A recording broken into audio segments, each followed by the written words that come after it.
আসসালামু আলাইকুম রহমতুল্লাহি ওবরাকাত। আমি মাসুম বিল্লাহ ইউজলেস ব্লগ বিডির পক্ষ থেকে সকলকে জুমা মোবারক। আশা করি সকলেই ভালো আছেন, সুস্থ আছেন।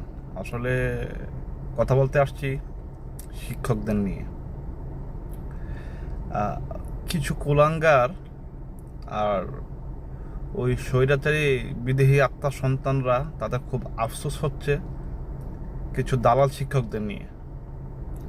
তা আসলে শিক্ষক কারা? শিক্ষক হচ্ছে বাবা মার সমতুল্য। শিক্ষক হচ্ছে একটি জাতির মেরুদণ্ড গড়ে তোলার স্তম্ভ। তাদেরকে তো অপমান করা যায় না। অপমানিত তারাই হচ্ছে যারা পা চাটে, যারা 15 বছর দালালিতে অভ্যস্ত ছিল, স্কুল কলেজ প্রাইমারির বিভিন্ন পদ গ্রহণ করেছে, তারা দালালিতে ব্যস্ত ছিল। হ্যাঁ, তাদেরকেই অপমান করা হচ্ছে। শুধু অপমান নয়, তাদেরকে ল্যাংটা করে পিটানো উচিত।